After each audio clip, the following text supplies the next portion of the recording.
seriously. Omwami asobola ku acceptinga nga bwoli naye mu ngeri gy'olimu binyumise bulungi. Sente weziri temumanyi kyakuzikosa katanize wafumbirwa nga ziri mu ddirisa n'abaana obamazeyo zikyalimu. Omwana amaze university naye akugamba agala genda mu apartment. Olowooza ki ekitwala omwana mu apartment? Akufunira omuwala omuto. Tunuulire ekitundu ky'owulira tekikusanyusa. Liringa nakyo.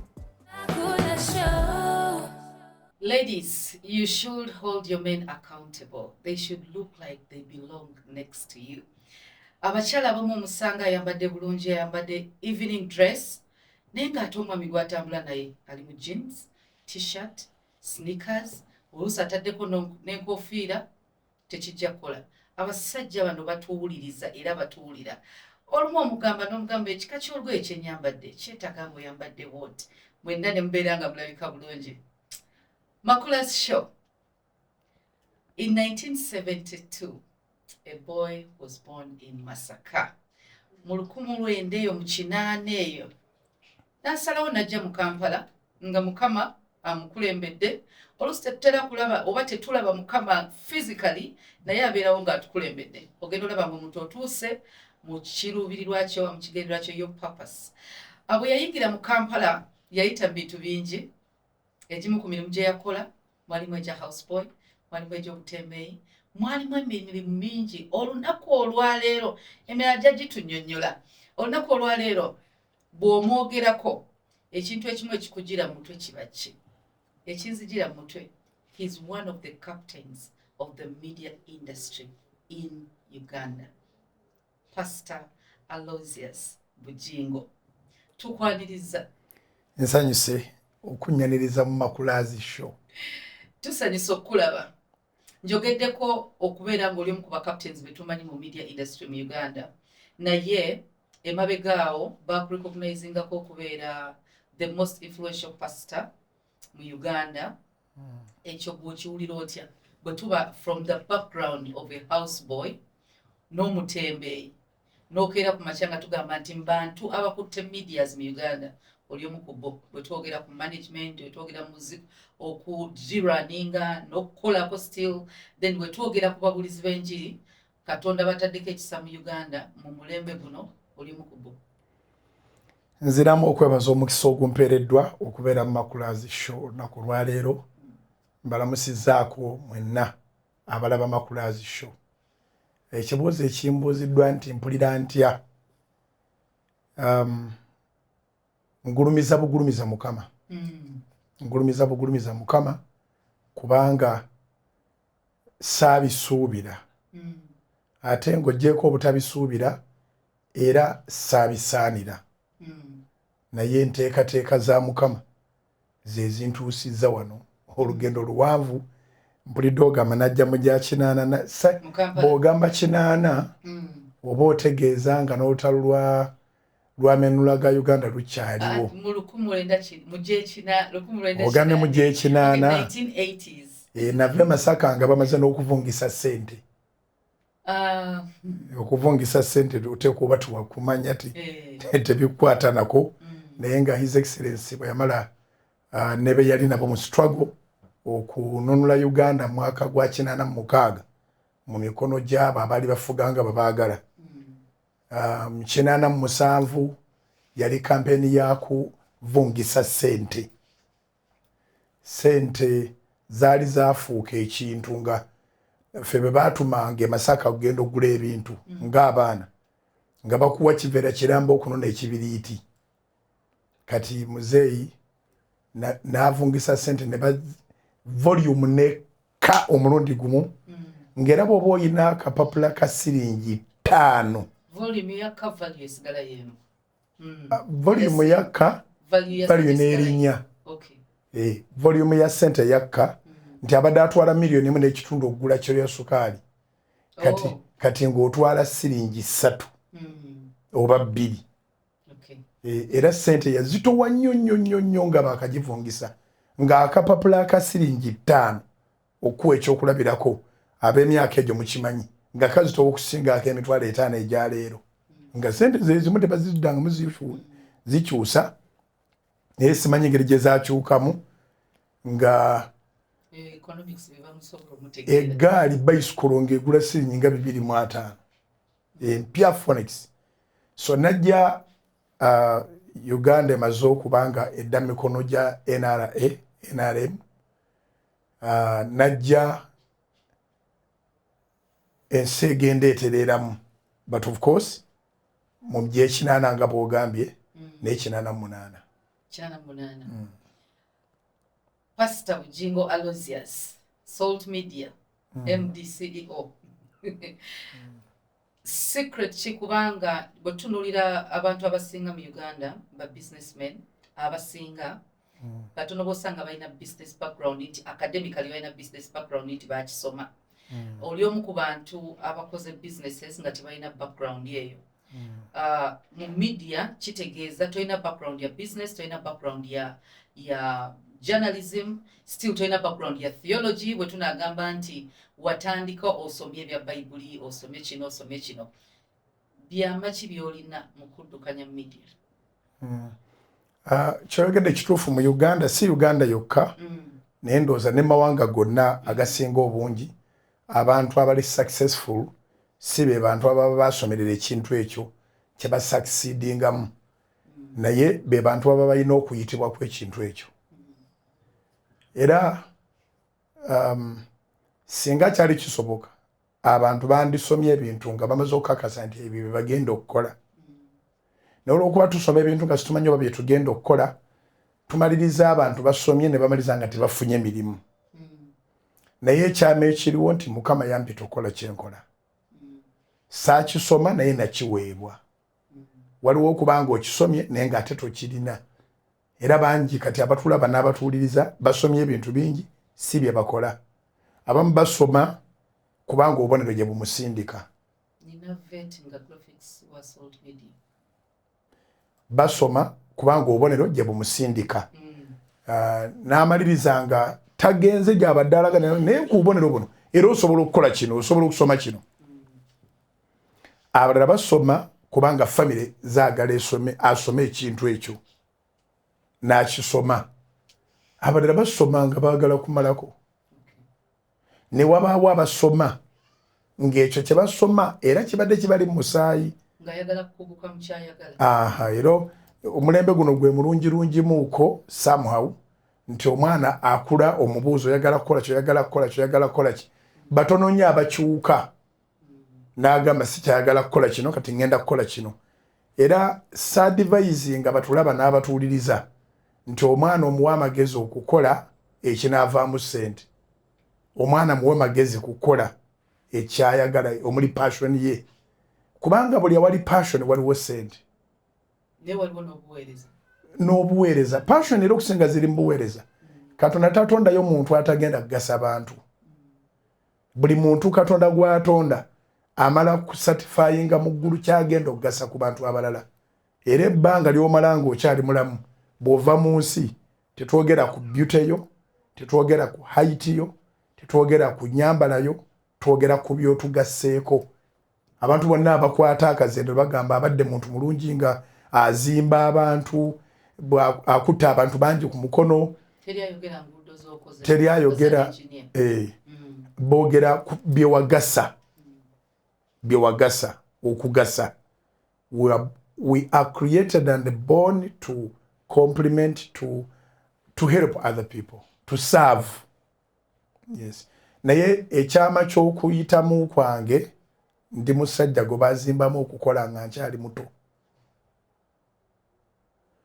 okukola buli kintu kyonna kyenkozeeko nkikoze n'okwagala ate nkoze ebintu nga sisubira nti ngenda kubiddako era nsobola okubuulira abantu kubanga nva mu bwa house boy neenyumiririza nnyo mu mulimu ogwo kubanga omwami eyankwata ku mukono nga nnyingidde ekibuga siina direction mwami Godfrey Ssentongo akyali mulamu abaana be nalera wabalaba lwe bankuba amasasi abaana wabalaba bajja ewaka ne mbalabako kati tuli mu baana n'abazzukulu naye nga nina abazzukulu abaava eri gye nalerera abaana ewaka naye bwe nali nkola omulimu guno ewaka nali simanyi nti mwami Ssentongo ananzijawo n'antwala ate okumanejinga omudaala gwe mu wino buli lw'okola n'omutima gwo gwonna n'amagezi go gonna buli lwe bakoteeka okuba nga weemazeemu ng'owaayo ekisinga obulungi ku mulimu ogwo mu buli ngeri yonna ogenda kusisinkana promotion oba ogenda kusisinkana success.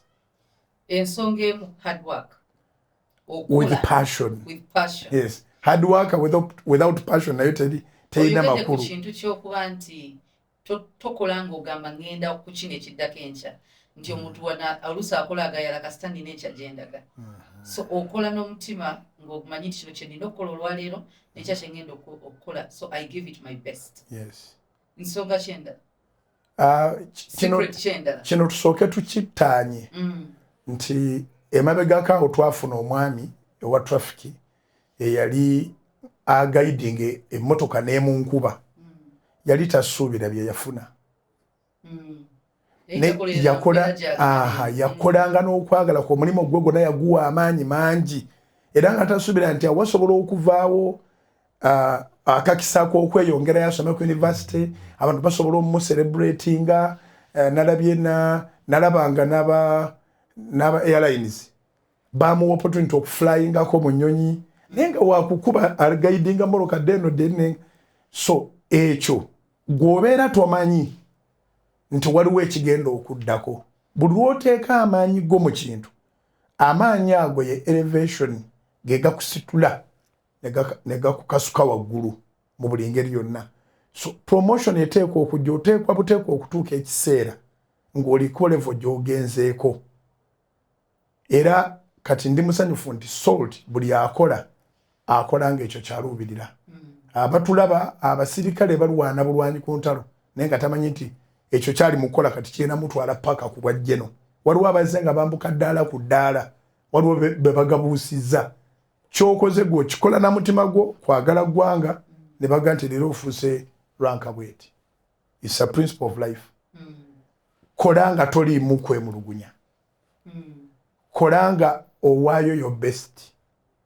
Tokongola buli akongola buli atulaba naye ng'okola okongola okuva ku house girl oba ba house boy paka ku bali mu offices ennene gwe weekongola.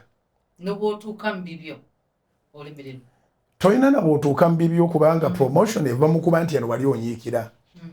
Katonda atunulira engeri gy'olimu nyiikivu n'omutima gw'oteekayo ku byabalala bayibuli bw'esomesa.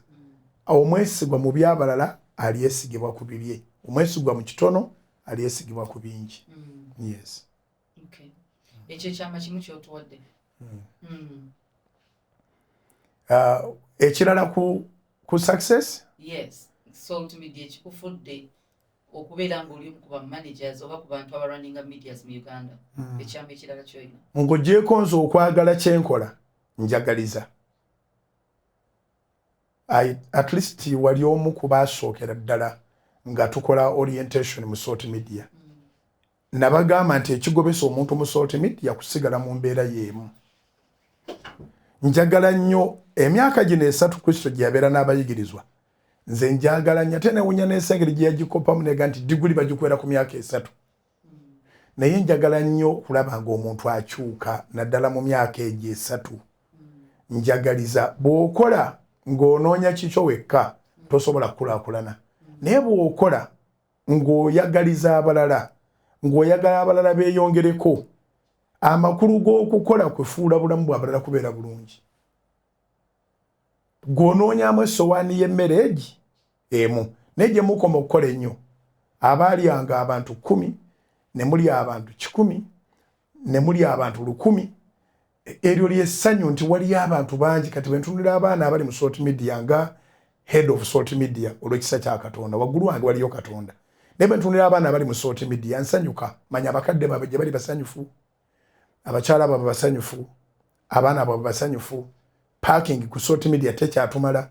Omuntu ne bw'aligula emmotoka esinga eyange as long as mbadde kitundu mu lugendo lwe nja kuba musanyufu. So ekinfula successful omutima gwange si mulwadde. Omutima gwange mulamu. Guli very clean and clear. Challenges ki eziri mu kurunninga media? Challenges eziri mu kurunninga media kati nganze njogera nganze lwakuba nayengera ekintu kipya. Ebadde on work learning. Nsomye nga bwenkola. Olwaleero singa ensesaamu ekitiibwa abantu abalinganze bandindetedde diguli y'Emakerere nga si honorary saagala kigamba honorary nga bakkiriza nti ngisomeredde ngikoleredde kubanga nsomye nga nkola tewali kyuma kye tukozesa kye simanyi bwe bakiyita n'omulimu gwe kikola newankubadde nga nze sigenda mu control mu kubateekerako byuma mmanyi era nsobola okuba nga nvuga emmotoka ne mmanya nti kati ali ku konso slider agisiiza wansi si lwe lulimi lwe nasoma so obuzibu bwe nsinza okusanga kuyiga bintu nga bwe mbikola njiga bwe nkola to the extent nti kati ndowooza ndinga consultant olw'ekisa kya Katonda singa mbadde mpita mu bitundu by'ekyegeegwa n'entega leediyo yaayo etali yaffe nsobola okubulira nannyiniyo ekibulamu ku site ewali transmitter oba ekibulamu mu studio we bali nsobola okumanya ekyo so naye kize with time kyabayita experience naye obuzibu businze kubeerawo nti bwe nali ntandika bw'otandika n'abantu nga bamanyi tomanyi beerabira nti gwe nannyini kwolesebwa era njaga balekera kubuuza nti wawulira otya okuba toyina experience toyina kumanya kwonna mu media whether Christian media is media yes nti toyina kumanya kwonna abantu be wasooka okuba nabo mu Salt Media Charles James Senkubuge ng'alina experience ennene bwe tugenda mu abantu abala ttiimu endala gye wayina olina abamawulire nga ba journalists now Pastor Bujingo qualification ye ya experience mu butale na kubuulira njiri kutembeeya kati oze omutembeeyi oyingidde mu system eya media awo wabeera obuzibu era nkubiriza abatandisi okuconcentrating ennyo ku kintu kye wawulira ekikola ebintu ffe kugayidinga bakugu kye siryerabira nti bajja ne sisitimu y'amawulire era bw'oba ojjukira newsroom yonna yagenda mulundi gumu ng'ekitusinza otwawukanya si butabasasula si bo butakola naye baagala eggulire lye baasoma n'abalala bonna lye basoma nti eggulire terisukka ddakiika emu nze ne mbagamba nti nze kyentegeera Mukama kye yaŋŋamba okukola eggulire liteekwa okunnyonnyoka nze nga mbeera nannyini naye ng'ate nkiikirira abalabi eggulire ne ligamba nti batuuseewo ekimotoka ky'amafuta kyagudde kyokeza abantu 32 ekyo nga tukivuddeko tutya eyo si challenge mu bantu ababa bakolera abantu nga baagala bakole bye baagala si bituufu mwebale kusoma naye mugondere nga balina okwolesebwa era abaagondera okwolesebwa kwange bonna weebali era tuwali ggulire singa ggulire lya Salt tulisimoggola ne tulisimula ne tuli kunkumula ne tulisengejja ne tuli kuteerayo nga munnyo tewabeerawo oludda lukaayana naye tuwali agamba nti bwe nagalabye amawulire gaabwe gaakomye mu ddakiika 5 oba 10 oba 15 otulaba essaawa n'ogimalirako ddala nga tuwaliwo mu budde bw'amawulire gaffe omunnyo ku 3 ku Salt TV amawulire gaffe ku ssaawa emu oba amawulire gaffe ku ssaawa 10 ag'ebunaayira temulimu gwoga nti eddakiika zino ebyamakulu biweddeyo tuleeta eggulire nga lyonna lyamakulu ne tuleeta eggulire nga lirambulukufu so ekyo eky'obulambulukufu bw'eggulire kyolaba tekyava mu bukugu bwabwe kyava mu kwolesebwa kwange njagala ndaba bw'aba agenda kwogera oba mukungu oba wa wakati oba wa boda ayogere nga yafunye ensonga n'agitegeera bulungi si kuwaayo muntu kantu katono buzibu ki obuba mu muntu okuba n'ekirooto mu kirooto ky'omulala nti tebasobola kukola bonna two cannot walk together unless when they are agreed Amos 3:3 there is division yes so abasoma nziramu okubeebaza mwe bali kusoma mugonderenga ebirowoozo by'abannannyini kwolesebwa gw'osomye kyonsinga nti eggulire ogenda kulitemaatema nze simanyi kutula ku kompyuta nditemeeteme naye kkiriza nkugayidinge ndyagala ntya kubanga nze vision bearer Kusomozebwa ki okulala Musumba kwasanga oba kwosanga mu media? Okusomozebwa okulala abanafu bangi abasaba emirimu. Era olunaku lwe basaba emirimu bakeera nnyo. Naye bwe bamala ogifuna nga bajjamu amanda ndowooza lwelimi olutuufu. Ne kituuka okuba nti omuntu yali nga asuubizza ne mu interview nti ajja kutuukanga ssaawa emu ejja mmusangangawo nga mulina omukubira essimu otuuseewa. Ate n'atuuka n'atandika okuteekawo excuses. Ffe abakozesa tusanga obuzibu nti abantu bafiirwa nnyo, baziika nnyo, balwala nnyo, balwaza nnyo, banafuwa nnyo. Si buli afa nti oteeka omuziika. Era amawanga agatwetoolodde kubanga kati enkulaakulana etandise okugira ddala mu Afirika. Kenya toziikira w'oyagalira. Lumu wakolako statement egamba nti sigwe mukulu wa ekika ky'ewammwe.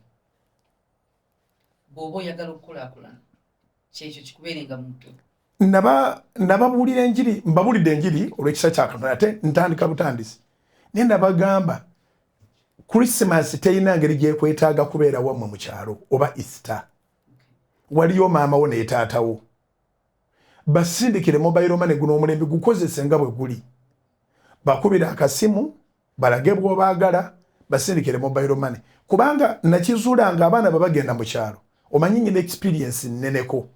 Bwe nali nga nkyatambulira mu butale nti twatundanga nnyonga ennaku z'omwezi 21 Desemba, 22 Desemba, 23 Desemba. Era ne mu maduuka ebintu biggweeramu ddala kumpi, abamu biggwawo.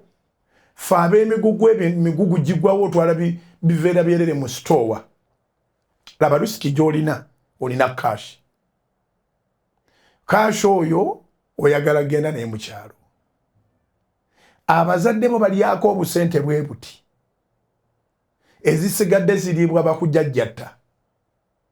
Omunene awamaani era nga bw'olaba n'abasama bakoma wano. Bakola sente mu bugubi ne bajja ne bazisaasaanya. Bw'abaddayo n'akamotoka ke yali aguze n'akatunda oba maama we n'atunda ku kibanja asobole okuddayo mu busama. So ne mbagamba nti toli mukulu wa kika kye kinzijukizza bidi bye mbabuulira. Weereza mobile money. Sigale no bw'aba mukyala wali mu kyalo naye kajjeko e Kampala. Kubanga ogenda gana mu kyalo ne tojja kulabagana na mukyala wo ojja kubanga obeeyuka bubeyusi. Naye bw'omuleeta e Kampala ate mujja kusetolinga. Kubanga season ebeerawo omulundi gumu mu mwaka. Toyina garanti ya kuddamu kukola ssente nga bw'obadde ozikola. Abadde asaasaanya miliyoni 6. Bw'oweereza mobile money mukyala wo najja kizibu okumaliriza nga mulidde obukadde 2. Kitegeeza nti obuna weebuli. Kati abatayagala kuwuliza bigambo by'enjogera, nze mulembe guno njogera. Abatayagala kuwuliza bigambo by'enjogera, sente ziba zibaweddeko mu January ng'obalondalondako ebyalayisi. Era nze yali enkola yange.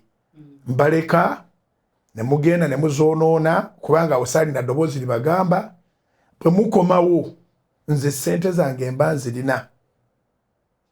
Engato gye wasuubula omutwalo gumu 13,000 kati ng'onoonyeza okulya toziraba toyina bwonvunaana gikugulako 13,000. Ezisigadde zigenze nga school fees. Oyige nti season endala bweddako. Leka kugenda kwonona nga ne z'osigazaawo tezitambula. Sigwe mukulu w'ekika ekitegeeza nti si buli mukolo ogulina okubeera mu kika kyammwe oba ku kyalo kyammwe olina okubeerayo Makulazi Show.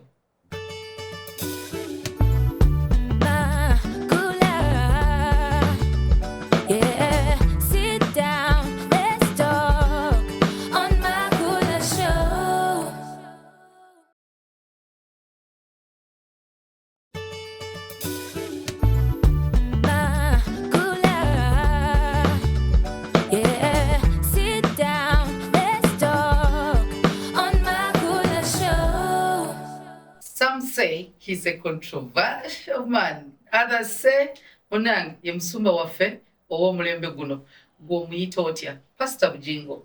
Bantu bagamba oli controversial nnyo. Sometimes you sound political, then you're a pastor, then olinga omuzadde, then ojjira mu kifaananyi ekirala kati ng'oli educator. Who is Pastor Bugingo nga tuvudde kati ku media manager owner? Pastor Bugingo yani abantu tetwagala batunnyonnyole kyoli. Pastor Bugingo is a man of integrity. Pastor Bugingo is a true man. He's a real man. Meaning? Meaning, I don't have many colors. I have one color, and that's what I believe. Okay. I believe that you have to be the same in the morning, afternoon, evening, night. Nchawo omuntu gwe bayita omunnanfuusa afuukafuuka. Olwaliro mulala enkeera mulala. Ebigambo byonna ebinjogerwako mbinyumirwa. Era njagala babinjogereko kubanga nayawukana ku basajja abalala. Guno gwe mulembe ng'abantu bonna abalinga Bugingo teboogera kubanga bajja kubavuma. Gwe mulembe ng'abagezi beesirikira kubanga abasiru bakambwe. Gwe mulembe ng'abatuukirivu basirika kubanga abakola ekibi batemu. Kati nze mu mulembe bwe guti sisirise.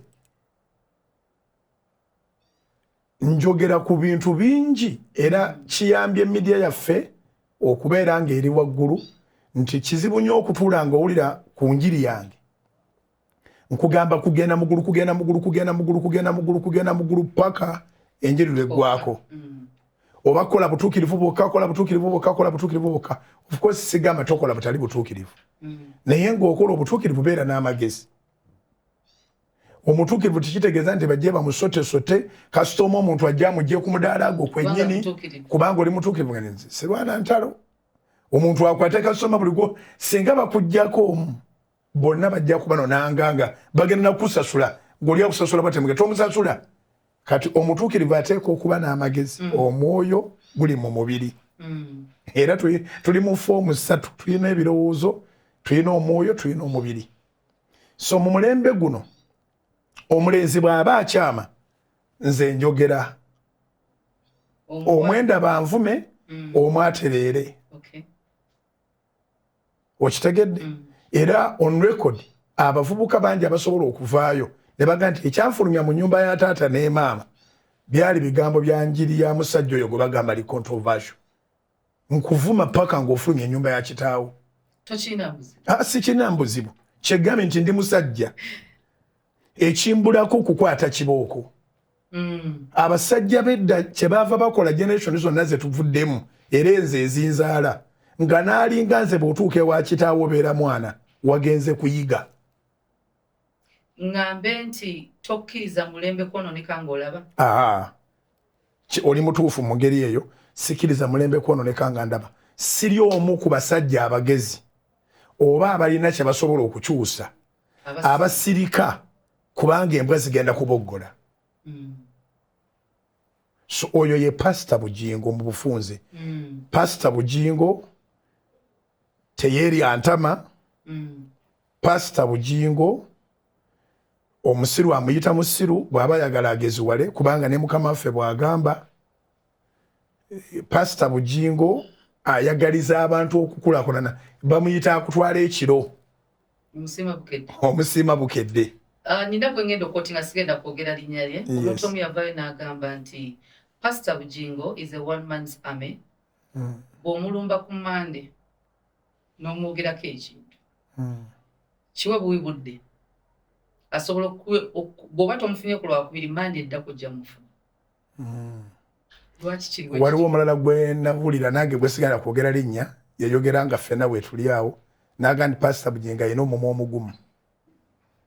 Nagunyiga nakondabe gwe gwabujera bwe nali ngunyigako ogambye omutuukirivu teyabeera mulinnyako tekikuggyako kiri eky'obusumba nti omusumba lwaki akoze bw'atyo? Omusajja akyasinza okubeera omulungi mu Bayibuli ateewalika bamuyita Dawudi. Kisibu nnyo okugamba nti weewala Dawudi. Kale tugambe era nti kizibu nnyo okugamba nti weewala Musa. Abasajja abo bonna balungi ne Yesu yennyini Mukama abasiima Yesu Katonda tusoke twogere ku bantu naye sibe bantu tosobola kununula balala nga mwenkana obunafu akuyamba ate okubanga wamaanyi kuggwe asobola okukuyambako so ogambye nti abamu bagamba batya akulumba ku Mande olwokubiri oba takufunya kufuna ku Mande ddako. Yes, nyina nsoma wano ne wali era okusoma kwange kuli continuous nja kusoma okutuuka Yesu lwali mpita so bongamba nti saasoma oba mutuufu kubanga sinnamaliriza naye mu byensomako nasoma philosophies ebbiri ey'Omungereza n'ey'Omumerika wadde ng'Omumerika yazaalibwa mu Ngereza. Omungereza agamba nti teweefuuyira mulere teweekubira ng'ombe era yatukola bubi nnyo wano mu Uganda okubanga bwe twali tufugibwa amatwale ye yatutwala twaliwo amatwale ge bannayuganda bamanyi okukola ebintu bangi naye nga tebabyogera nti tutambulira mu opportunities naye tetwogera tetumanyi kweyogerako tetumanyi kwerwanako tetumanyi oba okitegedde buli gw'otuula naye ayagala services zo naye tozoogera kubanga twayambala omwoyo oguli ogw'Abangereza ogw'obuteefuuyira mulere ogw'obuteefuuyira ng'ombe don't blow your own trumpet. Kati Omumerika yava mu Mungereza ne bw'olaba nga ye superpower y'ensi yonna buli muntu amutya ne firimu zaazanya zizanya kukutiisa yaabuuza Omumerika nti bw'obanga teweefuuyidde mulere gwo ate ono yayina mandate agenda ogukufuuyira. If you don't blow your own trumpet, who do you expect to blow it for you? Kati Omumerika ono ne bwe twesiba bendera y'owulira ng'osanyusa okusinga eyeesibye eya Uganda abavubuka bwatyo bwe yabakola mu nsi yonna bendera y'Amerika eweebwa ekitiibwa owulira ng'oyambadde superpower akuzanyira firimu n'akulaga nti abantu 6 balumba eggwanga ne bakima omusibe ne balekanga kumpi balakisi zonna bazimazeewo naye nga se movie naye psychological ayina kyatuyingizaamu yeefuuyira omulere kyengezaako okugamba kye kino ne mu kibuga najja nzekka saalinamu kitange saalinamu maama wange tewali mwanyinaza actually n'olwaleero tewali yali angoberedde ng'ava mu kyalo ng'ava mu nnyumba mwezaalibwa ng'ali mu Kampala muno bwe mba najja nzekka oluvannyuma nakitegeera nti yali pulaani ya Katonda so mu kibuga muno generally ndimu ne Katonda era nze ne Katonda ye ttiimu ewangula namwe kyembasomesa nti gwe ne Katonda ye ttiimu ewangula Katonda mukambwe okusinga b'olowooza bw'omuviira ku ludda olubi era abaana be abatunuliza ekisa abalabe be n'abatunuliza omuliro. Of course, if you are good, Jesus is the Lamb of God. If you are bad, he's the Lion of Judah. Neyanziza. So kakati eyembala eri munze ndi ndiga ng'ojjidde ku ludda olulungi ndi mpologoma eyetuula munze egolokoka bw'oba okyaleekano bwembe mbandaba nga sinabafuna wenkuddiriza nafuna akakisa ne ngenda mu bikonde akaseera ke nabeera mu bikonde kye baatuyigiriza kwe kukweka omukono gwo ogw'amaanyi steps zino z'otambula zonna obeera obala mistake y'oli naye ogukoona gwe munafu singa oli Katonda amuvaamu n'alagajjalira mu steps ze lw'ojjayo ogw'amaanyi era ogw'amaanyi ogwo gwe gukuba KO. Kati kyova owulira nga baga nti bwe sikuddamu ku Mande oba lwakubiri oba kale wiiki ejja bw'oba okyajja nteeka okukubala naye siina kitanga nnwanira mu kibuga siina maama wange nnwanira mu kibuga sirina muganda wange nnwanira mu kibuga waawaawo Katonda mpadde abantu bangi era bw'oyitaayiteeyo bw'onvuma obubi nze nnyinza n'obutakuddamu kati abalwana bangi naye wadde balwana nze ndi munnamasaka ewaffe Masaka bagamba nti bw'ofuna akukaabirako nga naawe okaabira ddala nannyini mufu yakwata ewawunya bwe nfuna abankwatirako nange nteeka okusituka kati mba nja kujja wadde muba munwanirako eruddeyo mba mukoze bulungi kati nange mba nfumba omuntu ono tumusaanyeewo tutya at his or her own risk. Ate sisuubira kukulumba n'oddamu ntwala obudde bw'oddamu oteeka okuba ng'oliko ekikyamu kubanga mba nja kudda mu maanyi agasingako gali nnyo. Pasita Bugingo munnabyabufuzi nnyo. Teri mukulembeze nga toli munnabyabufuzi. Kuba akafaananyi nkulembera abantu bameka mu Salt Media, nkulembera abantu bameka mu House of Prayer, nkulembera abantu bameka abampuliriza, nyinza nti okwewala ebyobufuzi. Ekibuuzo kiri nti oli munnabyabufuzi kika ki? Siri munnabyabufuzi ayagala akalulu. Siri munnabyabufuzi awagira President Museveni oba General Muhoozi nga njagala bampa obwa minisita. Ndi munnabyabufuzi ayagala eggwanga eririmu emirembe. Ndi munnabyabufuzi ayagala awatali kavuyo. Kubanga Bayibuli eŋŋamba nti ekibuga mwendi nkisabira emirembe. Esaala zonna ze tusaba tezisobola kwanukulwa ng'oyagala buvuyo. Ojja kuba wakazimba akayumba ekikompala bakikakube. Era wawulira nga nnumba emabega eyo abaana abasanyukanga mbwe Mary epaakinzewa Mombasa. Bw'eneeba ekuba egenda kuba akayumba ka miliyoni 3. Bano abamu be mubalooza nti bajja bakuba musanyuke bonna ebizimbe byabwe ebisinga obungi biri bweru. Nabo bennyini ebyo bwe bituukirawo bwe bityo famire zaabwe zonna ziba ziri bweru. Gw'ogenda okufiirwa. So ndi munnabyabufuzi eyeenyigiramu okutumbula emirembe. Ndi munnabyabufuzi patriotist era nga bw'ondaba. Uganda ndi mu musaayi. Singa si myaka nti nkuze ate era amaanyi nkyagaine baba balumbye eggwanga lino ndi omu ku abasobola okugenda ne ngamba ne mumpe nange nnwane oba mumpa ffumu oba kasaale nange mumpe nange nnwanire Uganda. So ndi munnabyabufuzi ayagala eggwanga, ndi munnabyabufuzi ayagala abavubuka kubanga abakadde mbaagala naye obuvubuka bwe bukolerera obukadde. Singa obuvubuka buno babuzanyirazanyiramu obuzibu babuze. Ndi munnabyabufuzi eyeenyigira mu kulonda ate n'enkubiriza abantu okulonda. Siri mulokole agandi ebyo byansi byoyita byansi bye baggalawo kyaki.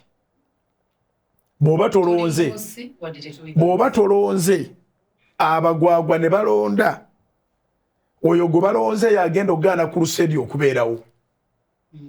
So ndi munnabyabufuzi ayagala okulonda, ayagala eggwanga lyange, ayagala abavubuka bakulaakulane bagenda okutuuka mu bukadde nga tebalina mutawaana.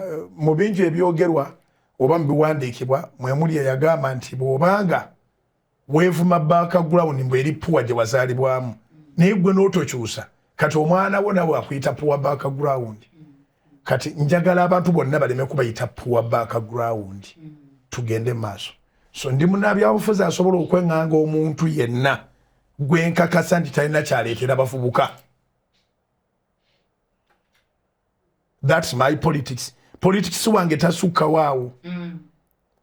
Saagala kifo, saagala kumpa buvunaanyizibwa buno oba buli, nyina obuvunaanyizibwa obummala.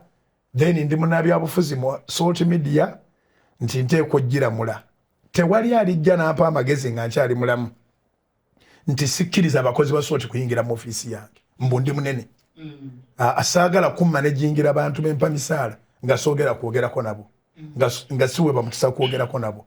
Buli mwana akimanyi ofiisi yange nzigule, bwekuba kukaaba tweggalira ne tukaaba, bwekuba kusanyuka tuggulawo olugi ne tusanyuka, naye buli omu njagala mpulire kyayitamu. So ndi munnabyabufuzi owa hand zone eyeetuukira paka ku kiriina paka ku buli muntu yenna. Nzikiriza nti kyetulimu kirimu okukulembera. Pastor Bugingo olinga ssenyiga kaŋŋambe nti byokola biringa ssenyiga bw'oyasimula buli muntu alwala. Pastor Bugingo okola akantu katono ne kibeera nga efuuse a national issue. bonna ogenda ku social media oba ku media zonna ne mainstream ojja sangayo of course aba criticizing oba yaba appreciating ebintu ebikwogerako tebirina bwe bikosa ng'omuntu one Salt Media then House of Prayer Ministries ne family as a family man eba bikwogerako buli kintu kyonna ky'otamanyi bw'oyinza kikyusa ky'otoyinza kukyusa weeyigiriza okuwangaala nakyo. Everything that you cannot change in your powers, teach yourself how to live with it. So kati sinze neetuusa mu limelight simanye na lwaki ddi mbeere nga bwe njogera ekintu nga bw'ogamba nti bwe njasimula ensi yonna erwala ssenyiga simanyi lwaki ddi statement yange ebeere nga esobola okuwaawaala olw'obulungi oba olw'obubi simanyi bwe kyabaawo era kyemmanyi ekyo kyennina bangi abakyagala kati nze nkyebaliza bwerebaliza mu kifo ky'okukifuniramu pressure. Nkyebaliza bwebaliza mu kifo ky'okifuniramu pressure sikyeraliikirira era twali anjogerako neneraliikirira enjiri bagizanya mu comedy bakoze batya out of context. Yes. Natuuka ku ddaala erikkiriza nti quoting out of context message yonna agifunye yasazeewo bw'atyo enkya oba luli alimana nakkiriza message ennamba kubanga obuntu bwe bansalamu obumpimpi obwo sina lwe nali njogeredde budde butono. Mukama ampadde ekisa ampadde amaanyi ndi omu ku basumba mu nsi yonna abayimirira essaawa 6 okudda waggulu era sirina lwe nfuna mirembe gya kwemirira ssaawa emu mpulira nga saakoze. So mu ssaawa 6 bw'obanga gwe interest yo yakujja mu sekendi 45 otambuza. Ekyokubiri nakitegeera nti abatambuza bampa ttutumu. Edda ennyo nali mu radio ya mulala nga nkola nenkyaza omusajja omugenzi bamuyitanga ali Haji Nasa Ntegese Baggala yawummula. Nze nali ngenda omuwa interview. Njagala nnyo amawulire wadde saagasoma. Ne mugamba naye ate saagala kwononera linnya lyo. Naye bino bye byogerwa nti wabba ssente z'abazungu bingi tewasoma. Naye singa omuntu anaakuba essimu n'atugaa nti wabba ssente z'abazungu onoowulira otya? Ali Haji Nasa Ntegese Baggala nga gwe nkwotinga omugenzi nanga nti okyali mwana muto. Every publicity is good publicity. Era ndowooza abantu be balaba enjogedde nga bwe yayogeranga okyali mwana muto. Every publicity is good publicity. Era neewuunya nnyo okuŋŋamba nti Ssebaggala ono tiyasoma yali mugezi nnyo oba yalina magezi mazaale. Kananga ndi ekibuuzo ne bwe kinajja nga kigamba nti bandaba n'eccupa y'omwenge ku mmeeza ng'ate ndi musiraamu kireke nze nja kukyanukula. Off air gye yaŋŋambira ebyo era nanga nti mwana wange okyalina olugendo luwanvu okyakula bw'onooba toyagala kwogerwako fa. Bw'obanga tonnafa kkiriza bakwogereko kubanga ekyo kyekiraga nti okyali mulamu. So ebigambo ali Haji Nasa Ntege bye yaŋŋamba emyaka nga 2 egiyise kati bimbaddeko nga bwe yaŋŋamba nti nkyakula kati boogera ku nze. Bwe baba boogera ku nze nkyali mulamu. Ewaffe Masaka bagamba nti enkuyege zikyakubira enduulu oba bakubuuza nti oli otya nti enkuyege zikyankubira enduulu. Enkuyege ozimanyi obuuka obwo obutono bw'oyita mu ssanja ewaffe tebubeeramu na biswa ne bwirenge gye bukolamu kati bw'olinnya bw'oti bonna bujja kati abantu abamu mu nsi muno baasalawo kubeera nga nkuyege nga tutambula be bakuba enduulu. Bw'owulira zivuga omanya okyali mulamu. Bw'owulira enkuyege tezikyanyega manya nti you are fallen era wafa. So I have managed ebinjogerwako akantu akatono ke bakyusa olw'obubi oba olw'obulungi nabimanyirira ddala ne bwompisa mu kyuma sina akalwadde n'akamu. Nsaasira banjogerako nga tebali boogerako. House of Prayer nabwe ekoseddwa aboogera ku Pastor Jim. Not at all. Yeeyongeddeko bweyongezi. Omuntu omu asobola okugamba nti yakosebwa nga ye abalira ku numbers naye Katonda waffe Alpha and Omega yali yakimanya nti impact ejja kuba y'amaanyi bajja kwogera oluusi abantu bakendeera abakuŋŋaana ng'emabega ebyo ye twayitamu bwe bakendeera naye abo abakendeera Katonda yali yaketalinga ddajja n'abasanga tewali muntu yali avudde ku house of prayer atawuliriza salt atalaba salt ate tewali muntu gwe bali bagamye nti ndi mubi n'abikomya ku bigambo ajja kusakinga Salt FM Salt TV era ekitufudde ennamba emu nti tulina abalungi n'ababi nga tebasobola kumiisinga nyina ne bemmanye ng'ateekwa okulekawo abantu nga bana balikoodinge bw'aliva ebweru addemu abiyiteeyitemu awo labo bamwandibamu emisango gy'asobola okundoopa. Of course. So kitegeeza abakuvuma ate they are your followers. They are my followers. Yeah. We have followers like my Lord, my Christ, our Savior. Yayina abajjanga ku crusade olw'okuwonyezebwa nga ddala balina ebizibu ebiri serious. Ne wabaawo abajjanga nga buli lunaku balina okukola notice. Ayogedde kiwa waaseereredde mu lulimi lwe. So omuntu akulaakulana abeera n'abantu basatu mu bulamu bwe. Aba n'abawagizi, aba n'abalabe, ne batebinkwatako. Kyonna kigenda mu maaso yeetafa. Nkiddemu omuntu yenna akulaakulana alina abantu basatu mu bulamu bwe. Abawagizi b'enkulaakulana ye, abalabe b'enkulaakulana ye, ne batebinkwatako. Batebinkwatako tebakuwakanya ate tebakuwagira bw'oba ozimbazimba oba sooti ekulaakulana ekulaakulane. Abawagizi bo bafiirawo. Eriyo omuntu anjagala to the extent nti bw'oba ogenda mugulako ekikopo kino ne sauce naye n'oga nti kabugingo kantama kugamba mpa ebintu byange kwata sente zo.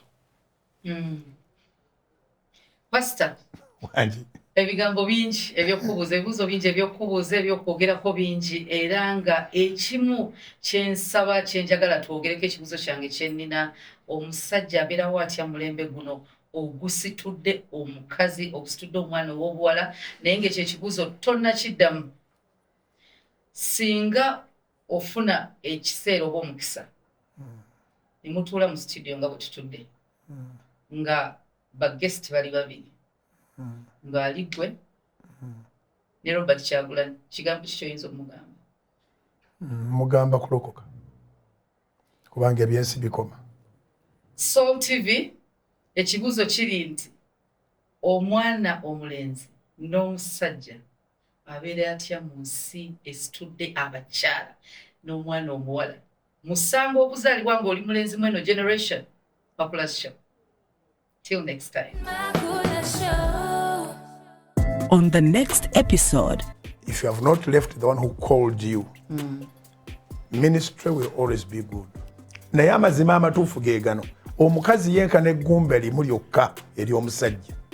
Kye nagamba mu program eri gye wankyaza ne nkugamba nti ekinfuula omusajja era ow'enjawulo ebigambo abagezi bwe batya okwogera kubanga abasiru bagenda kugolokoka nze byenjogera ensi eri mu confusion and whenever you rebel you become confused.